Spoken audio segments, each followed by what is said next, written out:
Ladies and gentlemen, Rigathi Gachagua has converted his official residence in Wamunyoro into a command center with the sole aim of stopping William Ruto from being re-elected again as the President of the Republic of Kenya in 2027.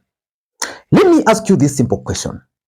Between Rigathi Gachagua and William Samoei Ruto, who do you think is going to have the last laugh? Because for William Ruto, he's working day and night to ensure that the name Rigathi Gachagua will not be on the ballot in 2027. Because if the name of Rigathi Gachagua will be on the ballot in 2027, William Ruto is going to be defeated badly in Mount Kenya. And William Ruto would not want that to happen. For Rigathi Gachagua, he's ready for anything. And Rigathi Gachagua is doing everything possible just to ensure that William Ruto will not be re-elected again in 2027. But the political activities happening in Wamunyoro is what has caught my attention, and I want us to figure out why Rigathi Gachagua has escalated his activities at Wamunyoro. Yesterday, over 24 members of the County Assembly of Nakuru were in Wamunyoro. That shocked William Ruto and Kenya Kwanza government. The other day, you saw Rigathi Gachagua meeting with the elders from the Ma community. And of course, Rigathi Gachagua has met with almost all opinion shapers in the mountain. So in this video, I want us to do a critical analysis about the Wamunyoro activities. Before we do that, for those who are watching this channel for the first time, please take a second or two. Click that subscribe button so that next time we produce a video like this, YouTube will automatically notify you. And to the subscribers, I want to continue thanking you guys for your continued support. Because without that support, this channel cannot be where it is. Ladies and gentlemen, without any further ado, allow me to dive in. First of all, there is this story which I found to be very interesting. Yesterday, not really yesterday, today in the morning, police officers on patrol in Nairobi, Roma area, around 5 a.m. met some young man, I think 24-year-old. So this young man was carrying a bag on his back. And you know how Kenya police operate. So they stopped this guy just to ask him what the guy was carrying. Then they noticed that the guy had panicked. So they told the guy, "What are you carrying?" They asked the guy, "What are you carrying?" The guy could not talk. So they decided to open the bag to check. When they opened that bag, they were shocked. They found parts of human bodies in that bag. They inquired about the guy. So apparently, this young man had killed the wife the previous night. And what he did after killing the wife, I think he figured out, how can I move this body? So he decided, okay, let me cut them into pieces. Then carry some, the rest I'll come and carry later. Let me ask you, what is really happening in this country of ours called Kenya? Because we have several such cases. And the lady is just 19-year-old. Something is wrong with our country. And therefore, I want us, all of us, to go down on our knees for those who believe and pray for our nation. But let us get back to this particular matter.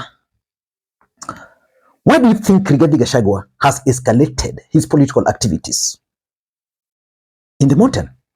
Because at some point, Rigathi Gachagua even declared Uhuru Kenyatta as Mount Kenya kingpin. But Uhuru Kenyatta decided to start working with William Ruto. So after that, we are now seeing Rigathi Gachagua taking charge and escalating his political activities in the mountain. Why do you think Rigathi Gachagua is escalating his political activities in the mountain? For me, number one, Rigathi Gachagua is planning mass exodus from UDA party to his new political party. Rigathi Gachagua announced the other day that he was going to name his new political party within 14 days. I think several days have now passed. Probably by next week, Rigathi Gachagua will tell us his new political party. But you cannot just wake up one day and announce a new political party, which means you must be ready with your troops. So what Rigathi Gachagua is doing is that he has identified or is identifying the leaders who are ready to work with him in the journey. That's why in Nakuru, we saw those 24 MCS. The other day, Masai community, the other day you saw him meeting with MPs. So the thing is, Rigathi is preparing leaders who will move with him to the new party. So the truth of the matter is that by the time Rigathi Gachagua will be announcing the new political party, he will be having his troops. And Rigathi Gachagua is actually following step by step of what William Ruto did to Uhuru Kenyatta in 2022 or 2028. So for me, we have to wait to see whether it's going to succeed or not. The only danger with those kind of meetings is that in most cases, they are infiltrated. There is no way you can convince me that out of the 24 MCS who went to Nakuru for that particular meeting, who went to Wamunyoro from Nakuru for that particular meeting, all of them are on the side of Rigathi Gachagua. Some of them were sent there to report back. So you must be very careful with infiltration. So for me, the first intention is to prepare his troops ahead of the mass exodus from UDA party. Number two, Rigathi is also trying to consolidate his strongholds, which is the mountain. And again, he's doing this following William Ruto's playbook, how William Ruto dealt with Uhuru Kenyatta. Because when William Ruto started dealing with Uhuru Kenyatta, Uhuru took a low profile. But for Rigathi Gachagua, he said, okay, I know how Ruto operates, and I know the tricks he used. So let me begin by these tricks. So what Rigathi is doing is actually consolidating the mountain. And his strategy for the mountain is very simple. Appear as if he's someone who is being sabotaged. Appear as if he is a victim, which he has succeeded in. And of course, he's also ensuring, in my view, that William Ruto is viewed as someone who never meant well for the mountain from the onset. By that, he has successfully managed to consolidate Mount Kenya. So that even by the time we will be creating the new party, he will have a base. Remember, our politics is tribal. There is no way you can claim to be a national leader if you don't have support. Otherwise, someone like Wajackoyah V would be president of the Republic of Kenya. What about Kalonzo? By the way, where is Kalonzo Musyoka in all this? A friend of mine, Pascal from Kisumu, called me the other day, and we met. He's a former ODM youth leader. He defected to UDA, and now Pascal is out of UDA. He just wanted to share with me his plans. So he asked me, Lee, I'm seeing the way things are, I want to support Kalonzo. Then I asked him a simple question. You are ODM youth leader, at least you know how ODM operated. Do you know any white party representative in Kisumu? Because that should be the starting point. He told me no. So that's a very big problem. So Rigathi is starting by consolidating his base. I'm not so sure whether Kalonzo is consolidating the Kamba votes, but I'm not so sure. Number three, the reason why Wamunyoro is busy is because Rigathi Gachagua wants to shield Mount Kenya leaders from aligning themselves with William Ruto, because he has already poisoned the ground for them, for the most of the leaders, to an extent that today, if elections were to be held in the mountain, Rigathi Gachagua and his allies will defeat William Ruto badly. That is the fact. But, William Ruto is also a shrewd politician. He knows how to deal with leaders.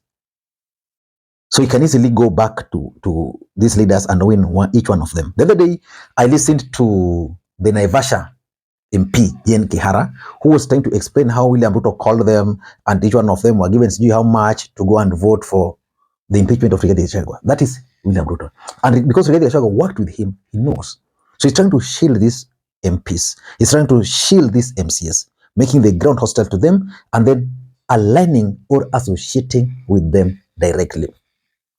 And I also tend to think that Rigathi, which is my fourth point, is also trying to maintain the brand visibility. You know, there is no way you can win the presidency if you are not seen. You see, for Rigathi Gachagua, he has succeeded in one thing, rebranding himself. He's making noise every day, every week. Rigathi Gachagua is on the headline. Brand visibility. Brand visibility, which is very important. Meeting these guys, posting, meeting this group, posting. Some days it's even meeting 4, 5 groups. Again, that is the same strategy which William Ruto used. Because let's say Rigathi Gachagua is in his home. Then he meets with a businessman who wants to run in Nyeri town. He meets with him. They just talk, laugh for 1 hour. The guy leaves. He posts. Then that post gets a lot of comments. The next day, he calls another group of 5 people. So it's about visibility. I can't remember the last time I went to Kalonzo Musyoka's Facebook page and saw Kalonzo Musyoka meeting with a group of leaders from even Ukambani. Which means his visibility is not there. He's waiting for something to talk. And lastly, the main reason why these Wamunyoro events are taking place is because Rigathi Gachagua is following William Ruto's footsteps. When William Ruto was the deputy president, he converted the official residence of the deputy president into a campaign center. But Rigathi Gachagua, since he's not a public officer, he doesn't have a government residence, he has decided that for me, I want the Wamunyoro office or residence to be the official command center. I don't know why he chose that, because I even remember some point he wanted UDA headquarters, regional headquarters, to be in Nyeri. So maybe he had known what was going to happen.